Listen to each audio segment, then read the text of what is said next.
Sunday morning. Let's go to New Jersey.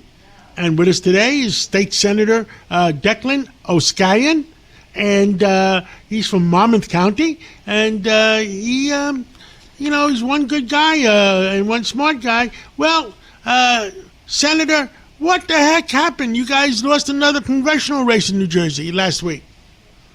Lost the congressional race last week. We lost the gubernatorial race in November. Things are not going well for Republicans in New Jersey right now.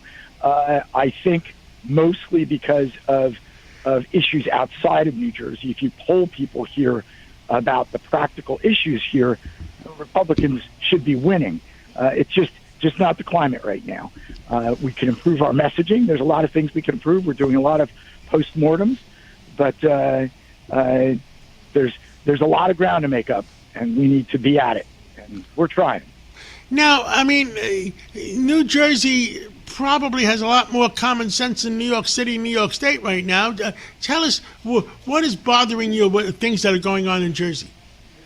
Well, look, the biggest issues facing New Jersey are budgetary, and they are significant. The previous administration, the Murphy administration, left us with essentially a $4 billion structural deficit. That's on a $60 billion budget.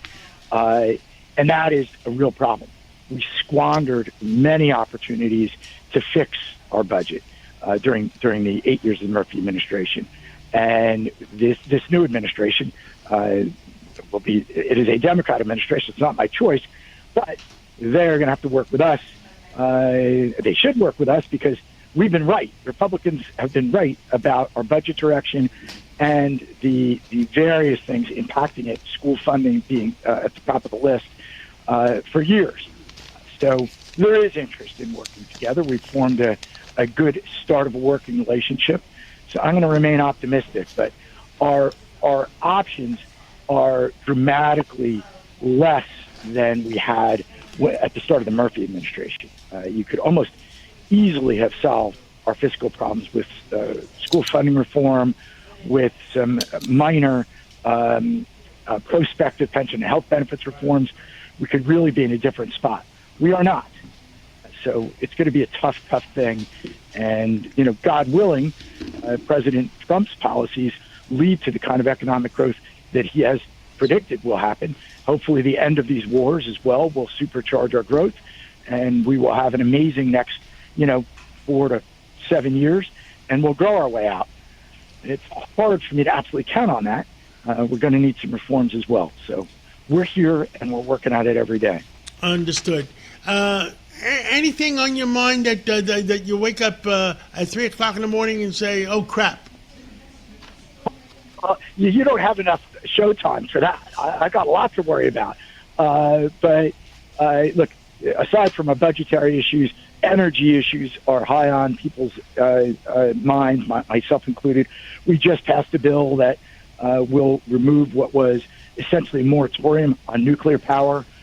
Should have done it 8 years ago. Again, we'd be actually bringing nuclear online right now. But again, the Murphy administration and their energy master plan, which we have coined appropriately the energy disaster plan, led us to now become a net importer of energy. We have to turn that around. This governor is on board with that. So that is a problem that hopefully we are starting down a path to solve. But that's going to be years because of the Murphy administration failure to act. But we're on the path, so that's a good thing. So those are two big issues. School funding is something that is. Are you going to get energy from those stupid windmills that were put up by the environmentalists and doing harm to the environment instead? Well, it's interesting, and there's some debate about the harm to the environment, but let's stipulate there is some negative there. But windmills, offshore wind, does not make mathematic sense. And that I did a quick back of the envelope calculation when the Murphy administration announced that they were going to absolutely depend on a massive number of these windmills off our coast, and it didn't make sense. And it actually collapsed in on itself. I know that some of my friends on the other side of the aisle like to blame the President Trump for the downfall of wind energy. Wind energy was collapsing while President Biden was still in office. Absolutely. The very first Ørsted project here in New Jersey that was approved and subsidized completely fell apart while Joe Biden was the president. So the downfall of wind has nothing to do with President Trump's policies.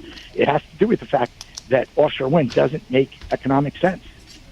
New Jersey State Senator Declan O'Skyan, thank you so much for coming on this Sunday morning. Thank you for your common sense and spreading the common sense. And we'll catch up with you again real soon.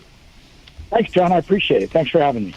This podcast is brought to you by Carvana. Selling your car should feel like one less thing on your list, not one more. With Carvana, it is. Just go to Carvana.com, enter your license plate or VIN, and get a real offer down to the penny.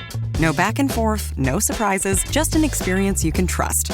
Like your offer? Accept it. Schedule pickup, and we'll come to you with a check in hand. Your car, your timeline, your terms. Visit Carvana.com to sell your car today. Carvana. Delivery fees and terms may apply.